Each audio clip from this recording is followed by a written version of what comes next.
Todd motivates me, and I used to slide with Todd. I was one of his brakemen when he was learning to drive, and he was, to me, always very motivated under the most, under the worst circumstances. He always fought through whatever adversity was presented to him.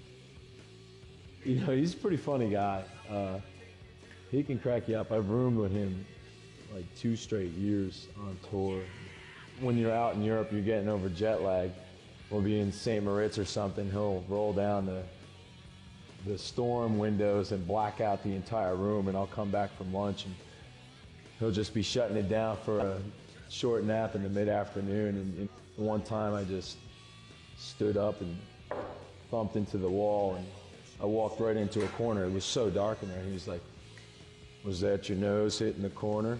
And I was like, "Yep." Todd just brought a new level. He took us out of the shadows, and he was determined that we were going to, kill that drought.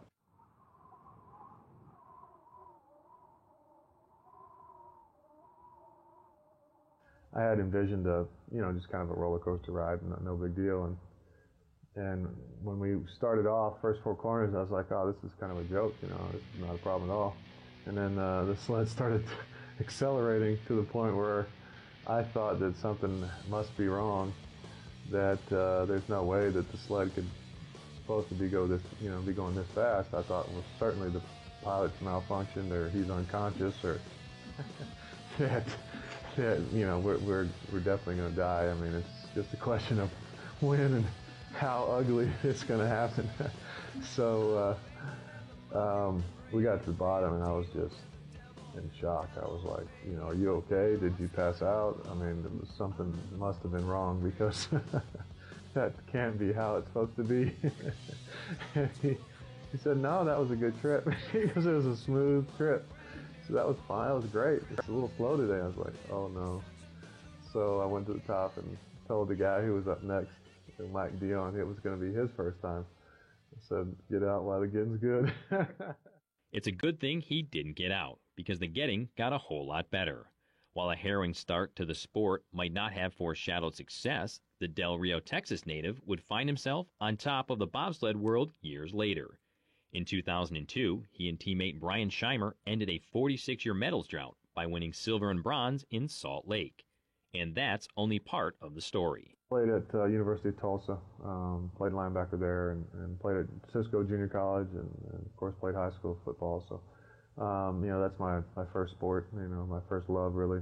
Growing up in Texas, it's kind of, you really had no choice. I did some martial arts as a kid, and it kind of developed, a little further and further, and as a starving college student, fought a few times professionally, and tried to gain some money, for various things, and had some success there, and eventually got to the level where I could actually make a little money at it. And when I started bobsledding, I needed money for a sled, to start. As a driver, it's tough to start with no equipment and no runners and all these things. So decided to go back to the old days and fight a couple more times to make a little money, to invest that money into bobsledding. As a former national kickboxing champion, Todd parlayed his skills in freestyle fighting as a means to an end. It bought him his first sled, which allowed him to hone his driving skills. Now, with 2 new athletes on his team, his sights are set on Italy in 2006. It takes a little while for a crew to kind of get together and find their rhythm and their just there's the way they interact together, who's in charge of what, what we're going to do on certain days, and we did all that last year. We went through our growing pains. We know who's in charge of what. Anytime you set goals or attempt to the Olympic Games, obviously your goal is the gold medal, and I think that's what we're all shooting for. I think Todd's carrying on that tradition. I think Brian really set a tradition in his many years of bobsledding. He came in 4th in many world championships, many Olympics. He was still the face of bobsled, and he was the guy everybody was gunning for many years. Now Todd's that guy. Everybody's gunning for Todd's job, USA 1. I feel lucky, and I know our team feels lucky we have an opportunity to be a part of Team Hayes and what Team Hayes is going to be, and the mark that Team Hayes is going to leave on the history of bobsled as well.